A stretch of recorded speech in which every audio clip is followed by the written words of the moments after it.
Good day mga kaswabs! So ngayon na-unbox ko tong case na to na nabili ko pa sa Mars guys. Ayun yun naman yung presyo guys. Presyo na ng motor na second hand. Buti na lang hindi ko binili tong sa iPhone. Apple pala. Yung presyo guys napakamahal. Pwede nang bumili ng second hand na cellphone guys. Package din na itong nabili ko guys. Case lang yan guys pero naka-box. Dito naka-box. Naka-plastic pa.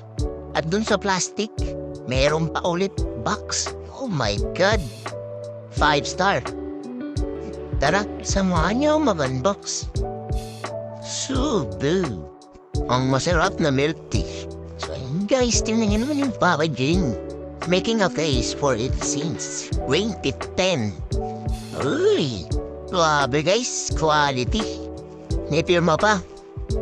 Another packaging. Oops, yung manual guys, tinuturo. Pero hindi ko yan binabasa. So, tabi na natin yan. At ito ang pinaka-importanting part. Sheesh!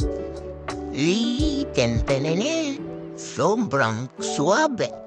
Yung texture pa lang, sir, latang worth it na. Alright, tanggalin na natin yung balot. Grabe guys, ang elegant ng color. Ang smooth din ng texture, alam mong quality yung nabili mo. Okay, tignan naman natin yung loob. Tanggalin natin tong silica gel tsaka yung foam. Wow! Grabe, sobrang kinis. Mas makinis pa sa mukha mo. Okay, kunin na natin yung iPad Air 5th Gen 256 fully paid. O diba? Ang ganda nung pagka-blue. Bagay na bagay sa premium case na tong Zugu. So, try natin ilapat. Siya nga pala yung nagboses yung nasa reflection. Diba? Human tripod na din. Multitasking. Okay, ilapat lang natin bawat corners para hindi siya basta-basta malaglag. Tsaka para sakto yung fitting sa case. At ayan, naikabit na nga natin yung iPad Air sa Zugu case. Testing natin yung sleep wake function. Nice! Gumagana. Hindi talaga ako nagkamali sa pagbili nitong Zugu. Sakto sa camera, yung mga speakers. Saktong-sakto. Speakers sa taas. Ayan no? Grabe, parang sinukat. So, testing naman natin guys yung power button. Tsaka, okay, yung touch ID. Okay naman, swabe lang. Volume up, volume down. Ganda. Saktong-sakto. Ito nga pala yung magnetic stand niya. Tingnan natin. Oops, lakas ng kapit. Hindi tinipid.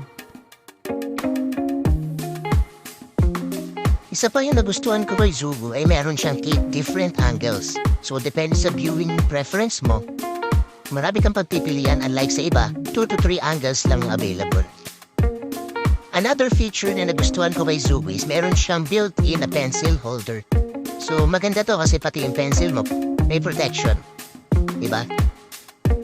Fit na fit din siya. And lakas ng magnet. And then gumagana din yung charging niya. Hindi ka kakabahan na baka malaglag yung Apple Pencil kahit alug-alugin mo pa. So hindi siya basta-basta na-fall, hindi kagaya mo marupok. Kung ayaw mo naman nakapatong lang yung pencil, meron din siyang pencil slot sa likod. Ikaw na lang bahala mamili, malaki ka na, bahala ka sa buhay mo. Nasa description niya pala yung link kung saan ko nabili tong Zugu case para hindi ka na mahirapan. Sana sa dinami ko sinabi guys, may naintindihan kayo para di sayang ang laway ko guys. So, montage, pasok.